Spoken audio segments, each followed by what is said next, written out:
Lovely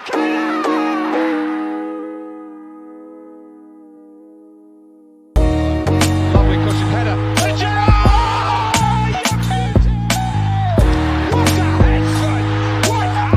Aguero!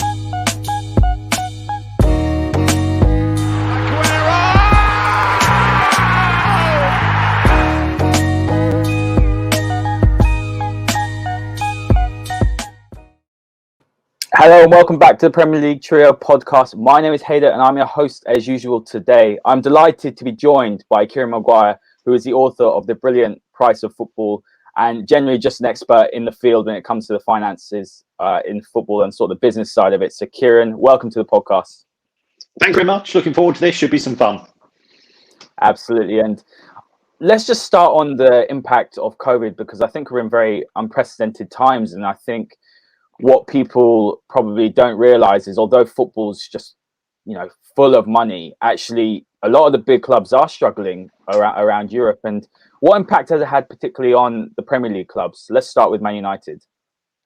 Well, Manchester United in a normal season would make somewhere between 100 and 110 million pounds a year from match day sales. So realistically, they're making 4 million pounds a match from hosting football at Old Trafford.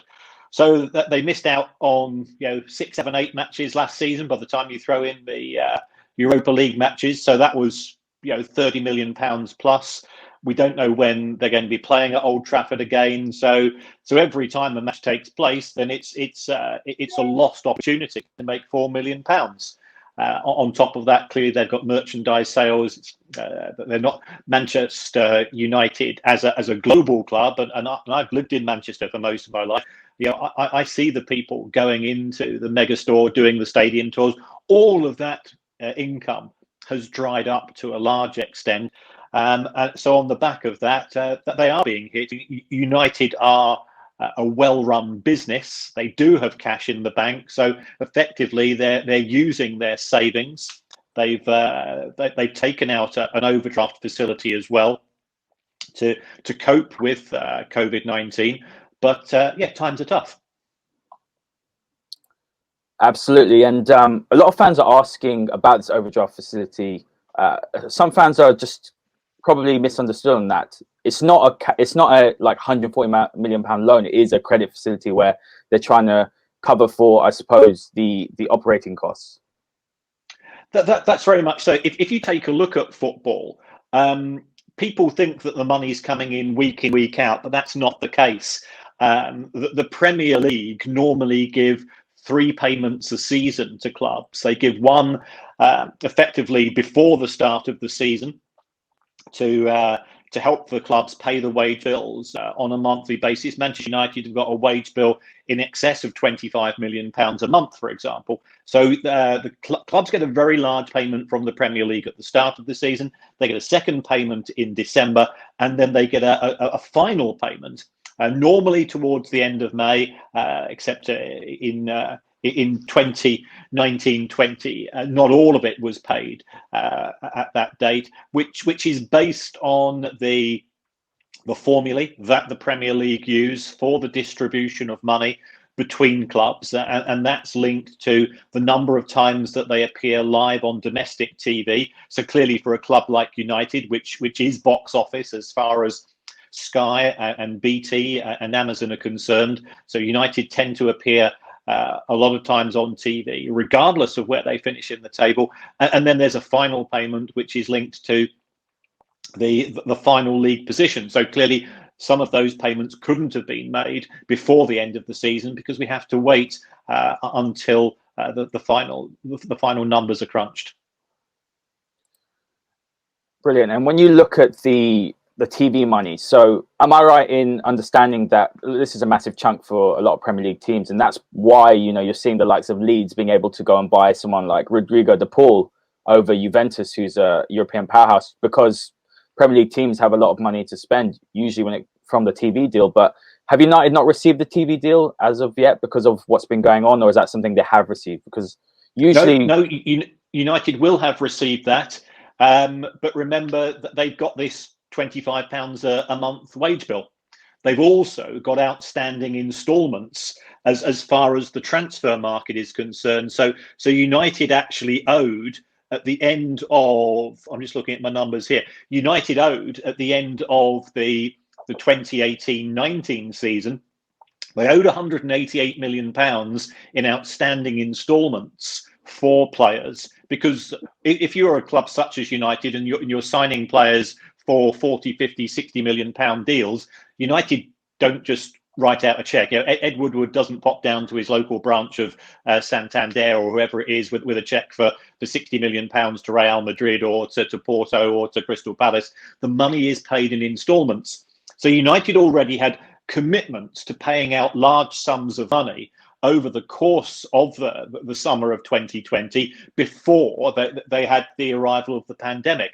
They had to, for example, make the second payment to Crystal Palace for Aaron Wan-Bissaka. That deal was £22.5 million up front, £22.5 million in a year's time. So that money's gone out. As far as Bruno Fernandes is concerned, a lot of money went out in January, and United do have financial commitments. And regardless of whether you're a United fan or not, and I'm speaking here as somebody that has lived the majority of my life in Manchester, Manchester United didn't use the furlough scheme. They didn't make employees redundant, and they are one of the biggest private sector employers in the city of Manchester itself. So they've got ongoing financial commitments. So it's not a case of the money comes in from the Premier League and all of a sudden United can go out into the transfer market. They've got to look at their existing commitments. Leeds United, you're absolutely right to say that they were promoted and that they were rightly promoted last season. They played excellent football. They were the best side in the Championship by a mile. But Leeds United's wage bill, £4 million a month compared to £25 million for United.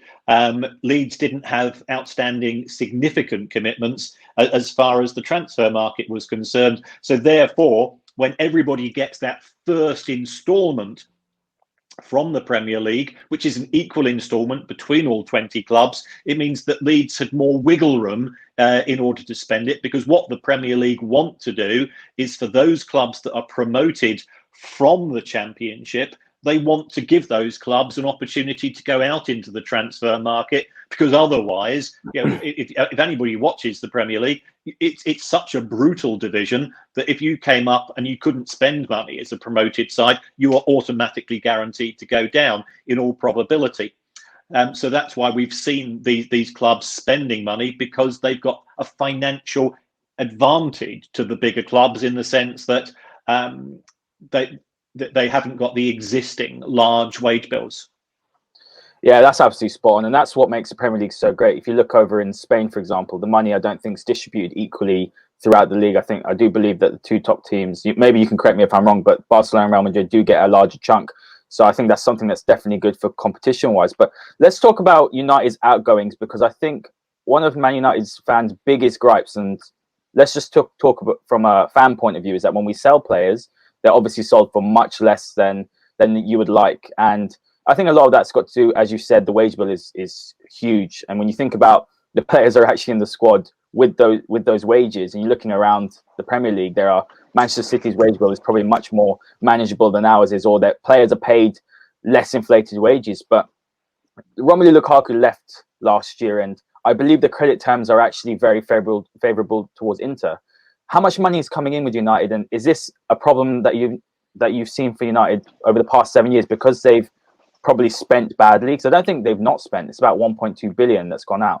But the problem is that when they've sold players, or the players that they've bought in haven't been the right fit, and they've sold them for losses. So is this perhaps even like a legacy issue where, because of such bad dealings over the past 7 years, United are actually facing the consequences of it this summer due to the pandemic? Yeah, funnily enough, I actually put out something similar on Twitter earlier today, where because some fans have been talking to me saying, how come Chelsea have managed to go out into the transfer market and spend money? But if you take a look at Chelsea, that they've generated nearly £500 million over the course of the last decade from player sales, whereas if you look at Manchester United, it was far less.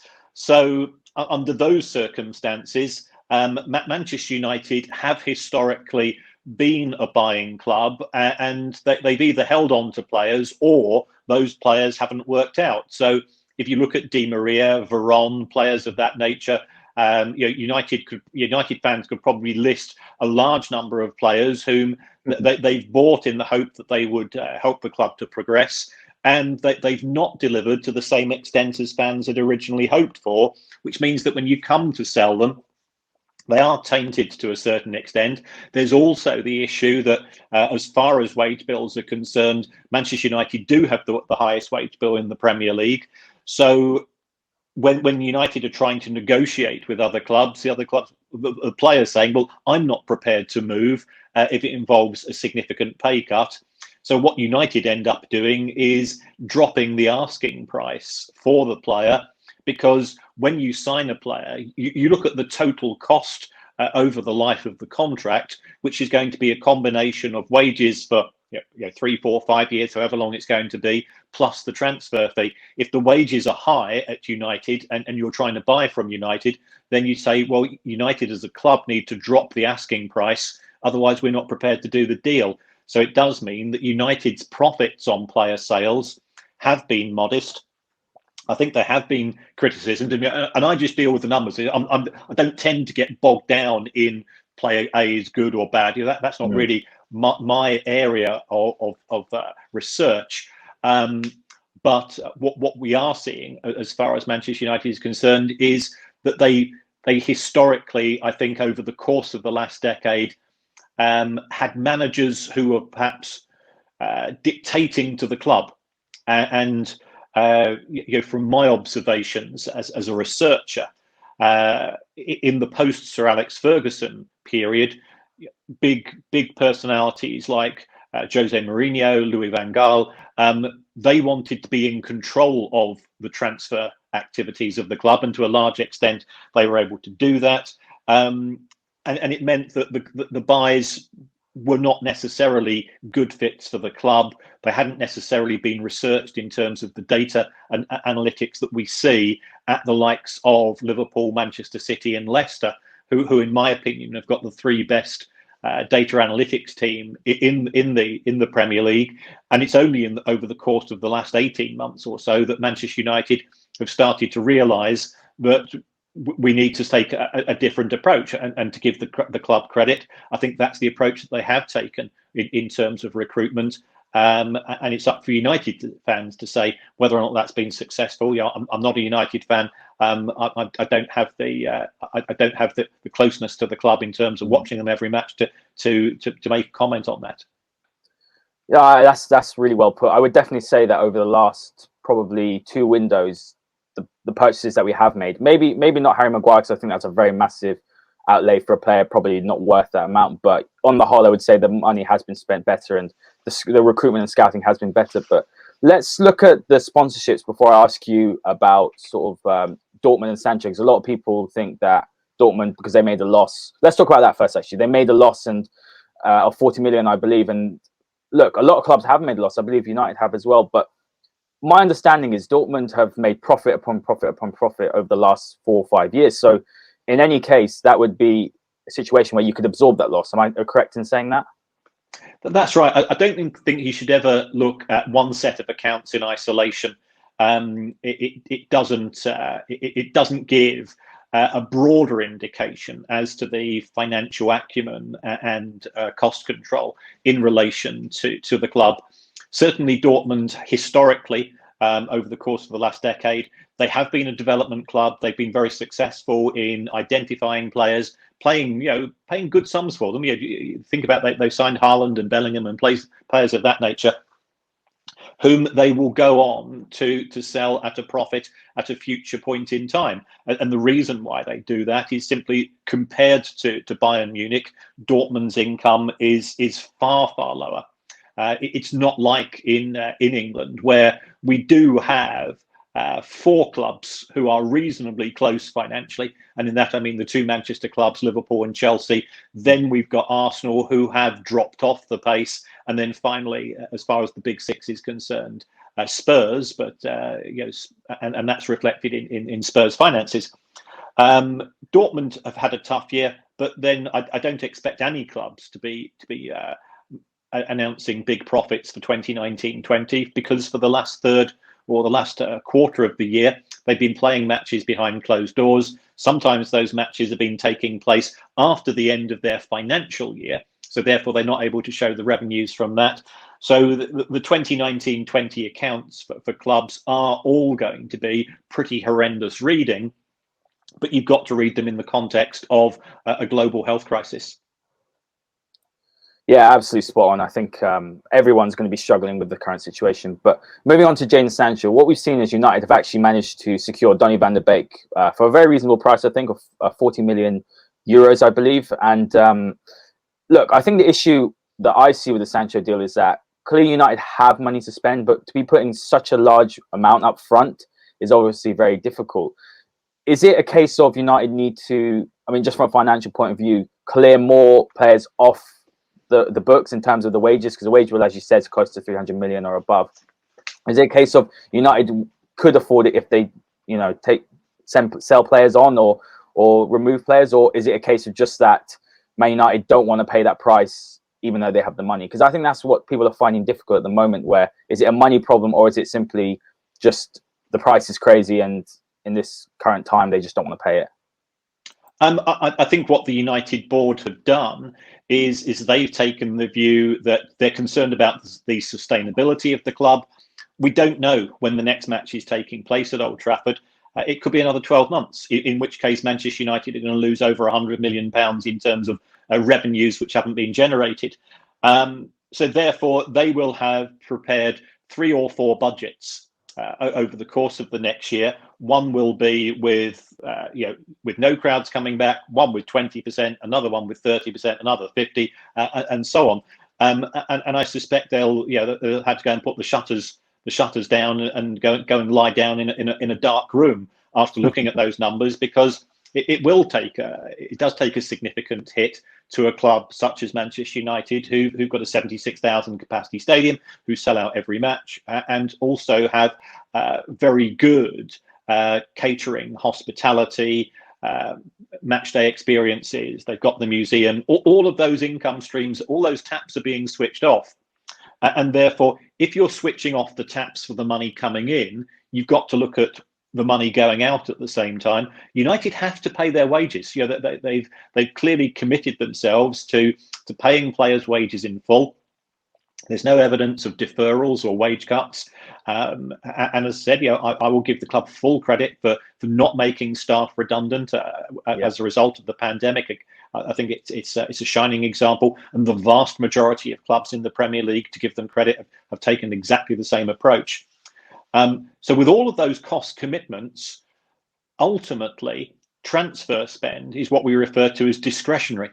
You don't have to do it. It's a bit like if I'm skint 3 or 4 days before payday, I could go out for a meal, but I don't have to.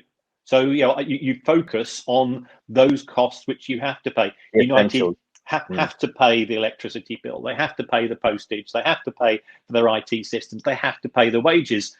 Ultimately, transfer spend is frivolous. For people to be getting angry at somebody not spending £100 million plus on a football player in the middle of the biggest global health crisis in 100 years, to me, seems misguided. Yeah, I completely agree with you. I think it's that morality sort of question, isn't it? I think people forget that what situation we're in. But let's move on. Last 2 questions before we move on to the other teams. But United have got a very, very, very good sponsorship sort of commercial strategy. I think that's something which the Glazers and Woodward have leveraged fantastically since they've come in.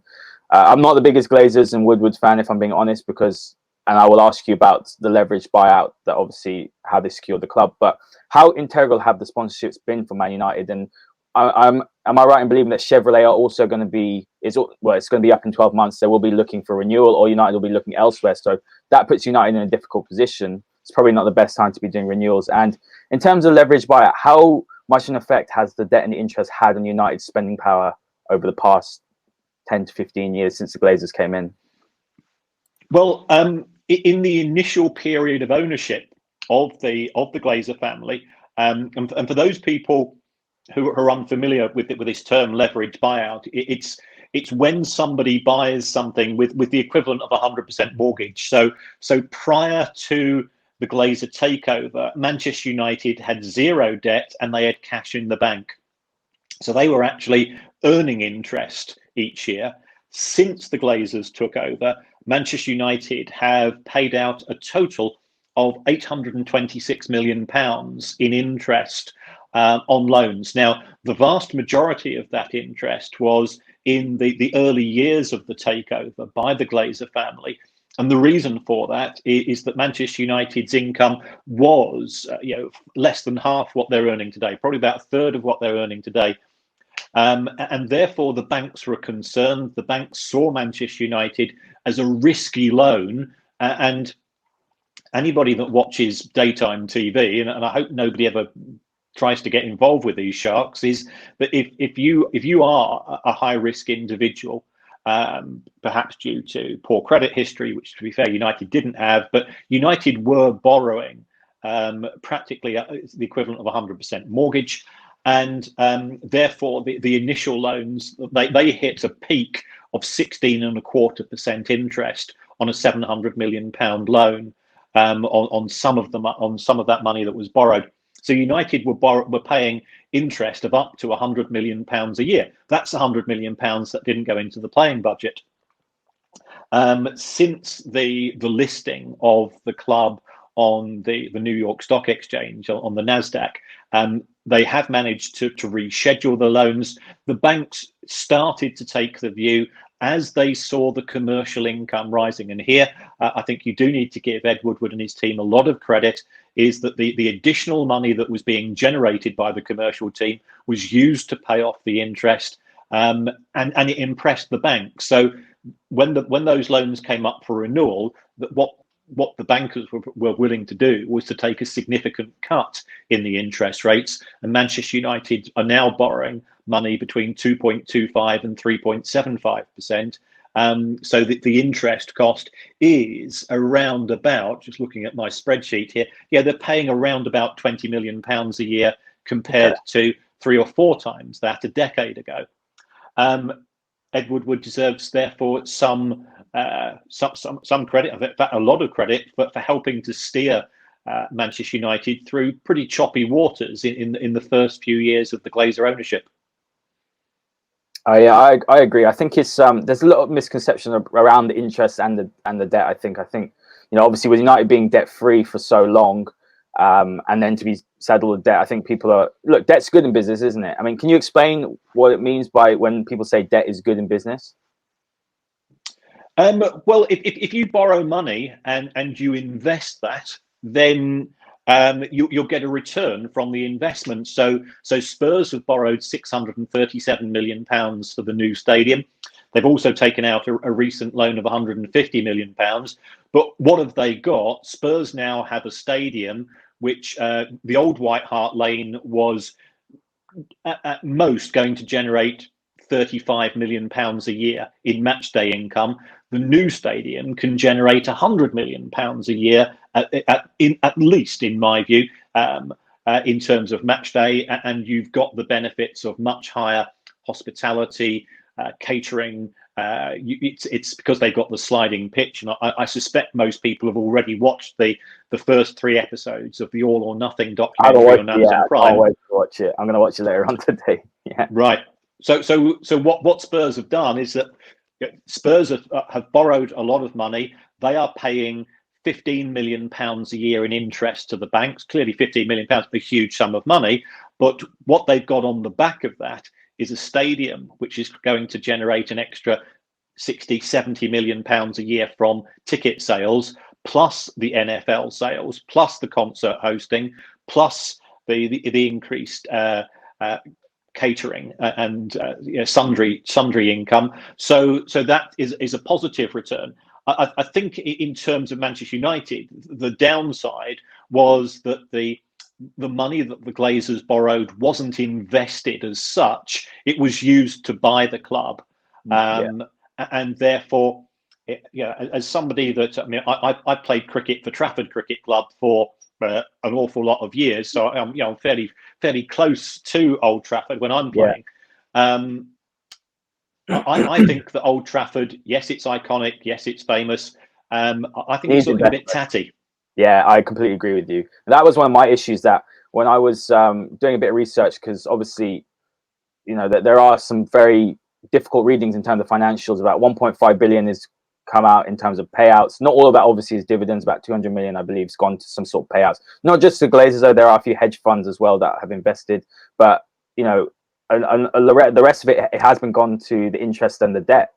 And so when you look at Old Trafford, if United, they've frozen the ticket prices as well. I think that's quite key. It's a very good move for the fans, but that's essentially capping your match day revenue.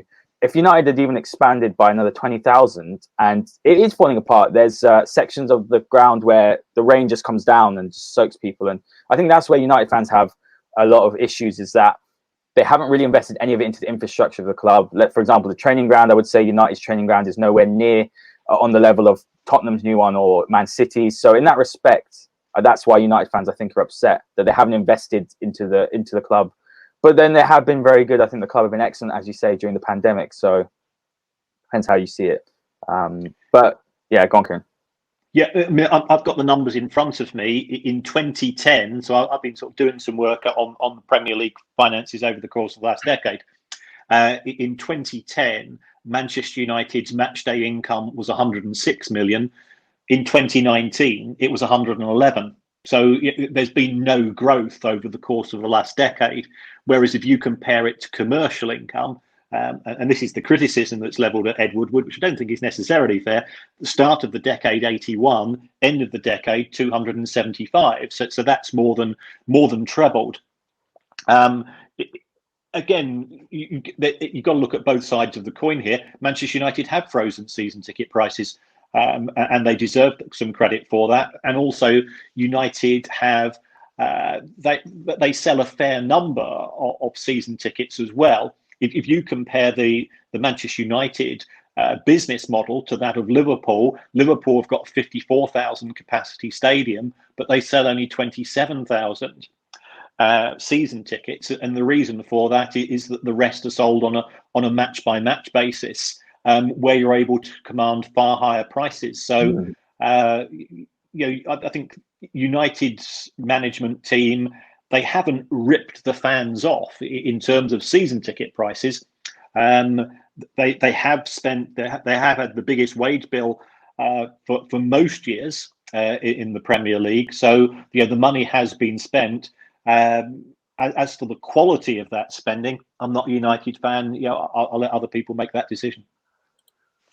Absolutely, I think a lot of United fans wouldn't argue that 1.2 billion has been spent on players, but again, yeah, it's been spent badly. And for me, I think the director of football would have saved you so much money. If you're finance men, surely you'd bring in someone who's a football man who would be able to sign gems and to sign players that you could develop, instead of spending 67 million on Di Maria and then obviously losing him a year later for less than what you paid for. But let's move on to Liverpool as well, because I think Liverpool, for years, obviously for 30 years, they haven't won the title, and they brought in Klopp, and as you said, their data analytics when it comes to signing players has been phenomenal. If you look at their purchases over the last 3-4 years, they've been excellent, and rightly so. Painful to say as a United fan, but they are league champions. But from a footballing point of view, when you're at the top, it's so important that you carry on improving and investing in the squad so that you don't stand still. And when you're looking around the Premier League at other sides, your rivals investing, I think it's probably quite worrying as a Liverpool fan. But what is the financial situation? Because obviously Liverpool couldn't pay for Timo Werner,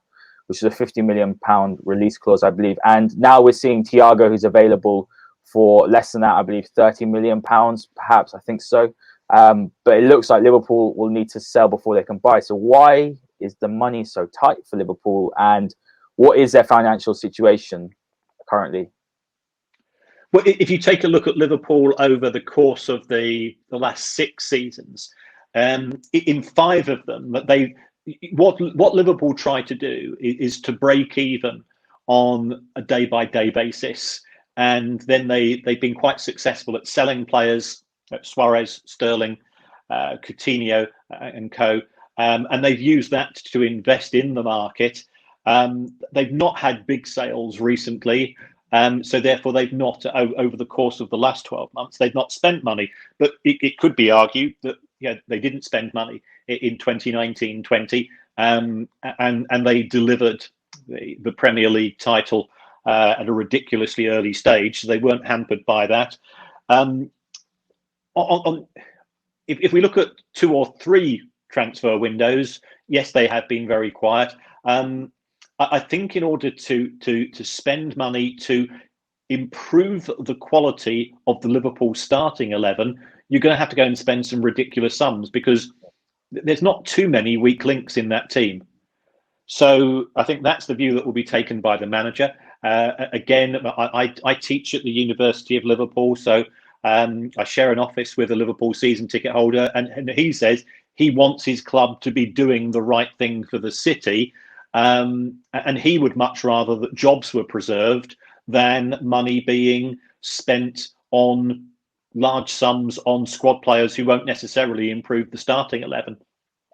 Liverpool do have players that haven't perhaps made as big an impact as fans would have liked. And I think, as you were inferring, is that it's going to be perhaps a couple of players out, and that will free up space on the wage bill in order to bring players in. But again, looking at Liverpool, £84 million of matchday revenue last season, it's costing them £3.5 million a match to be having matches taking place behind closed doors. And you add up that, you do that 10 times, you do that 20 times, and the numbers start to get pretty scarily big.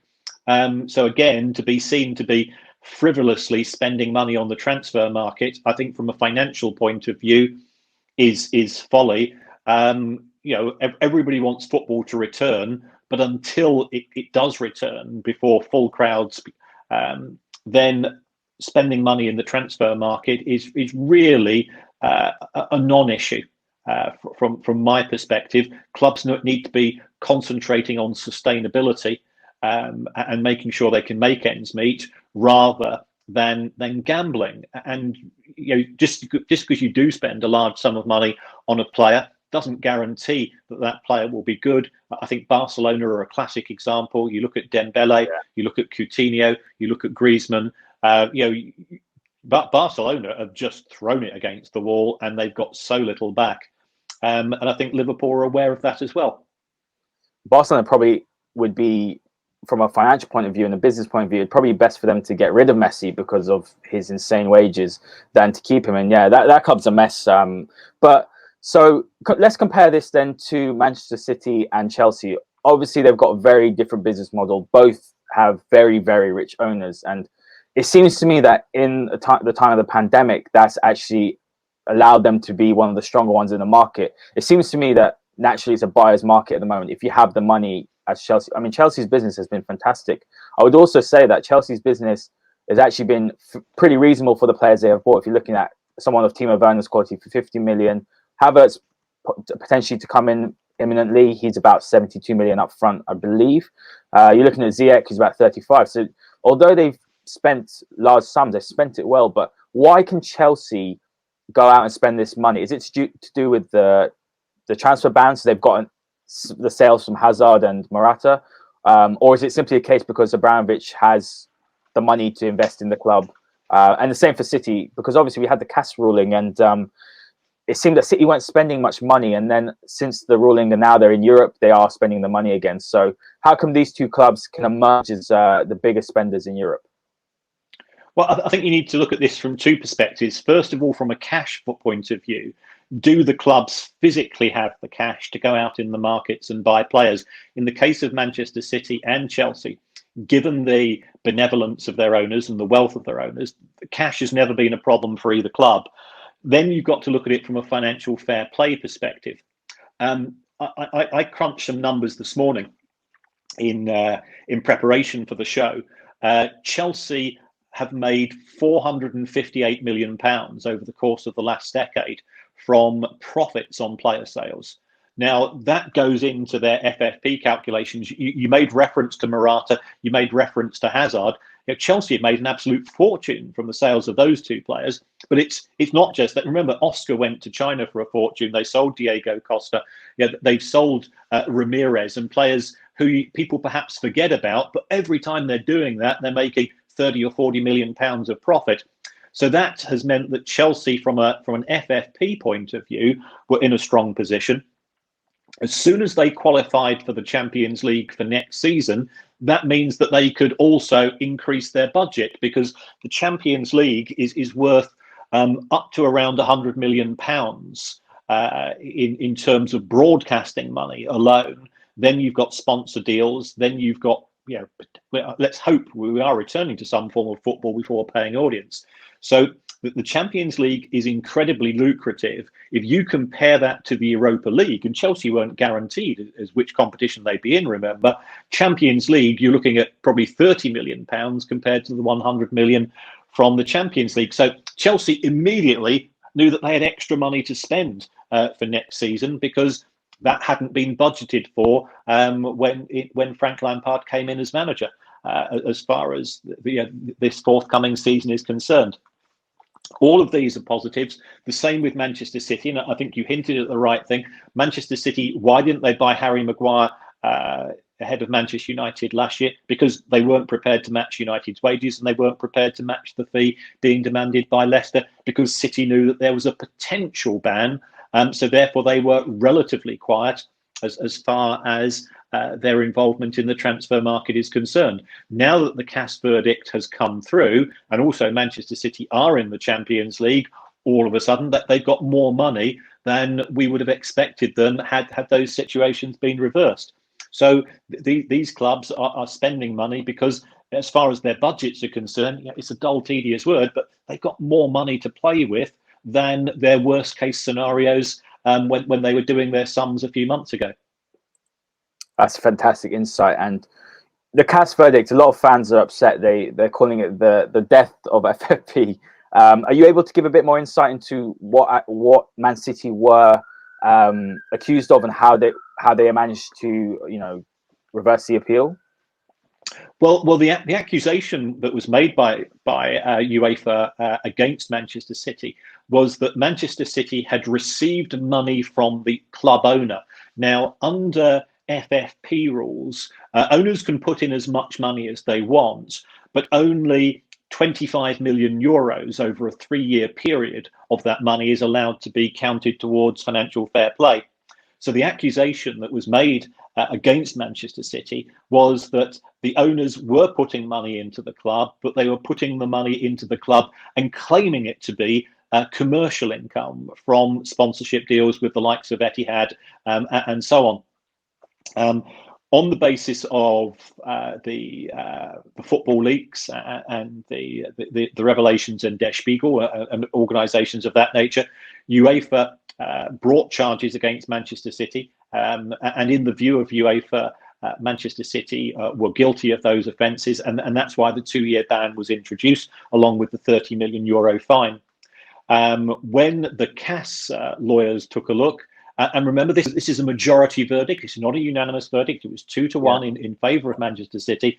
When the CAS panel took a look, they felt that the quality of evidence put forward by UEFA was insufficient to prove City to be guilty.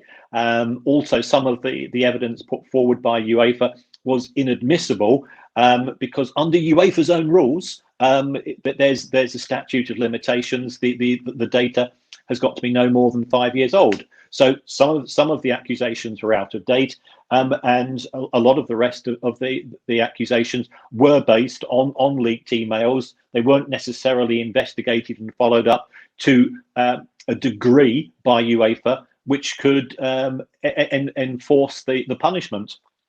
So the CAS committee, which is, these are high-ranking QCs. These are really smart people who are used to looking at evidence with a fine-tooth comb.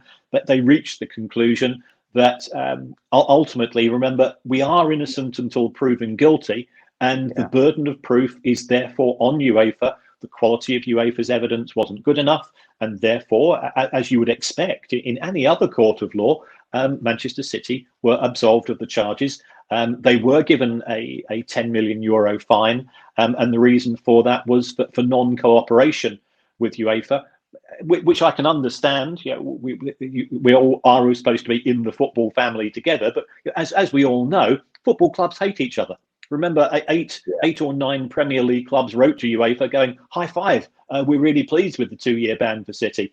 And there's clearly a war of words over the course of the last 12 months between City and Bayern Munich in respect of Leroy Sané, because it looks, from City's perspective, that they feel that there's been a bit of tapping up taking place. So there's no love lost in football in the boardrooms. Manchester City are perfectly entitled to get good lawyers. If I was up on a charge, or if you were up on a charge for anything, we'd hope that our lawyers were really good at their jobs. Well, what Manchester City did, they went out and found good lawyers.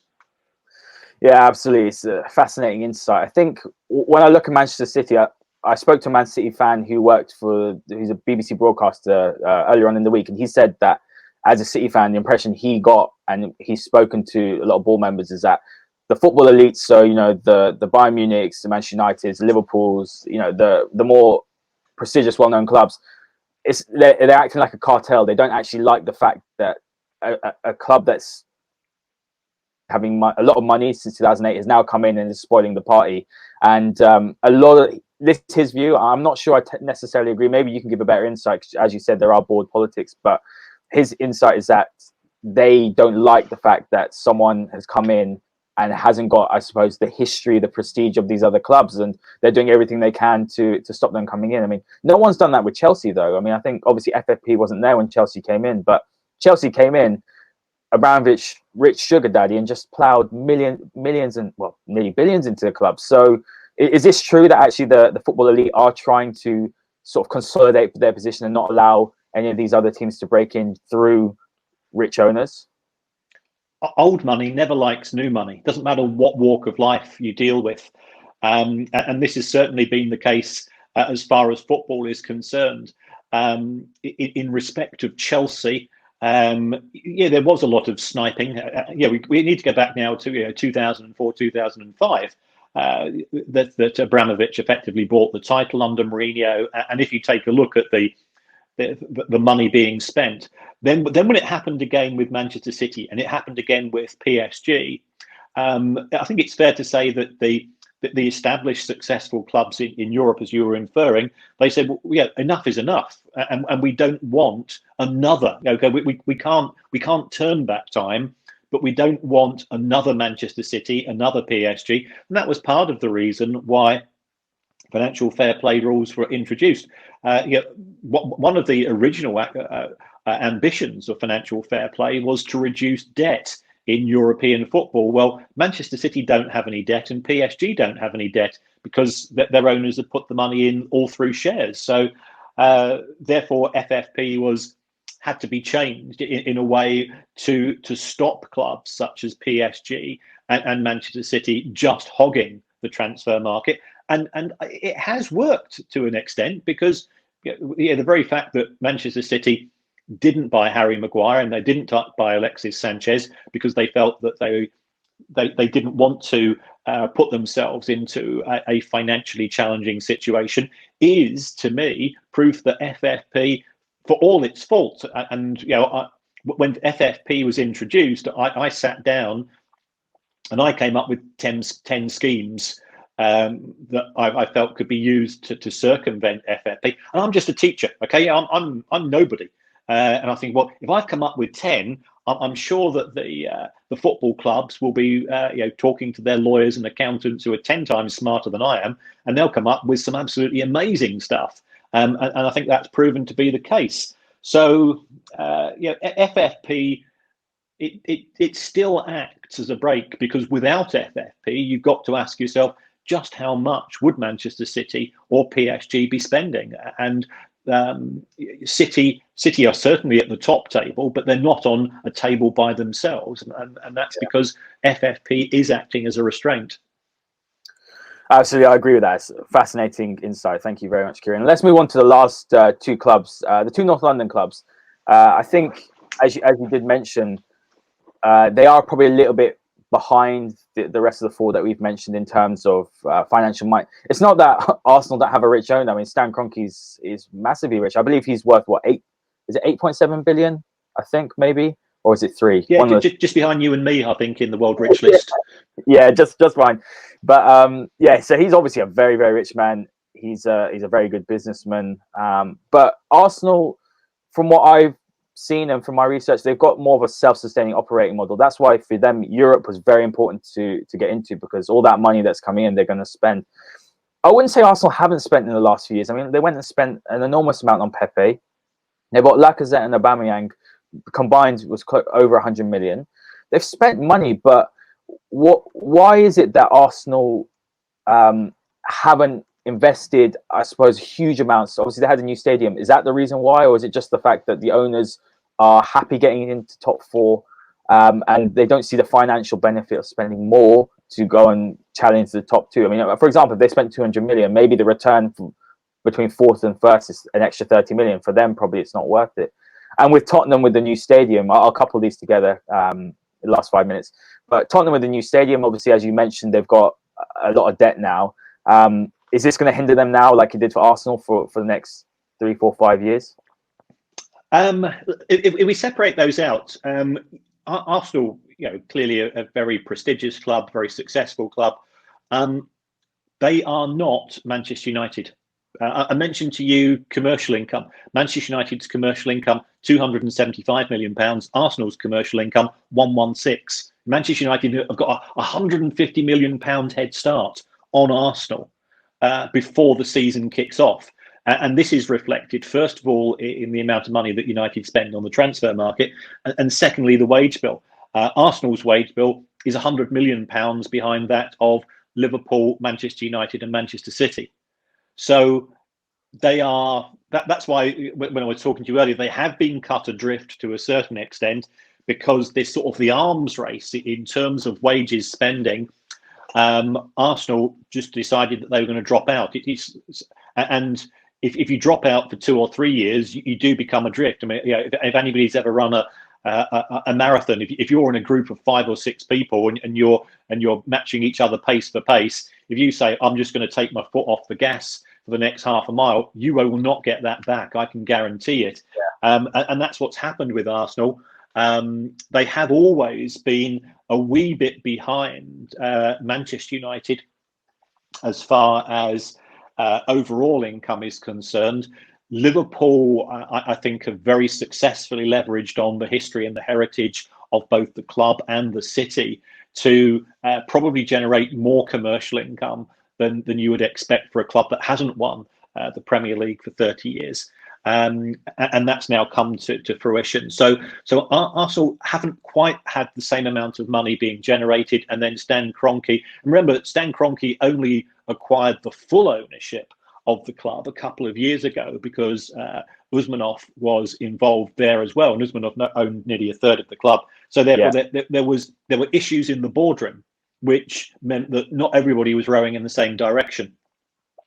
When it comes to Spurs, if you take a look at Spurs' finances just over a decade ago, they were broadly on par with clubs of the nature of Newcastle United and Everton, in the sense that they had a stadium. White Hart Lane held 35,000 people. Well, Leicester's stadium's broadly the same. Brighton's holds 32, and so on. So Spurs weren't generating huge sums of money. They were known as a good cup team. They really hadn't been bothering the Champions League places. So they were on a par with Everton and Newcastle financially. And what they've done since is that they've made some very astute purchases. The Gareth Bale deal. They've had some clearly some excellent development from their academy in the shape of the likes of Winks and Harry Kane and so on. And that has allowed the club to push on the pitch. So it's now become a challenger. But off the pitch, under the old stadium, they were never going to compete financially, and eventually, a lack of money catches up with you. So what they've done is they said, well, we're going to invest off the pitch, through the new stadium, in order to make ourselves financially more comparable with some of the bigger boys. So that's their business model. As a result of doing that, they have been cautious in the transfer market. Again, I'm not a Spurs fan, so I'm not the best person to ask about the quality of the people they've been buying. But you have to reinvest because of dips in form, because players want to move on, because players get older, players get injured, and I think I did a valuation of all the Premier League clubs which are published in May, which valued Spurs. If Spurs could maintain finishing in the top four and getting into the last four of the Champions League on their current wage bill, Spurs are the perfect investment. But as we've seen this season, that wasn't the case, and I think they are being cautious. They borrowed 150 million pounds from the Bank of England to see them over the course of the next few months, because they in many respects, in my view, they've probably been hit harder than any other club in the Premier League, because they have invested all of this money in the stadium. It was starting to generate huge revenues, and then they got cut off of the knees as a result of the pandemic. Kieran, that is an absolutely incredible insight. Thank you so much for your time today. Tell the listeners where they can. Have you got a podcast as well? I believe you do. And where can they find your book? I do a podcast with comedian Kevin Day, who's an absolute genius. I'm really lucky to persuaded him to work with me, because I'm just a teacher, and that goes out twice a week. That's called The Price of Football. I've had a book published of the same name, mainly for my students. I teach at university, and there wasn't a football finance book, so I've written a book called The Price of Football, and somehow that ended up as #1 in the sporting bestsellers earlier this year, although it's on Amazon. So I was quite fortunate for that. And I'm Kieran Maguire on Twitter, and I just put out loads and loads of financial nonsense, and then people argue about it, and I don't get involved. Kieran, you're too humble, honestly. It's been an absolute pleasure. Immense insight, more insight than I could have even hoped for. So what we'll do is we'll share so the listeners can give you a follow. But thank you very much for your time today. And to all the listeners, make sure you give Kieran a follow, like and subscribe, and we'll see you on our next show.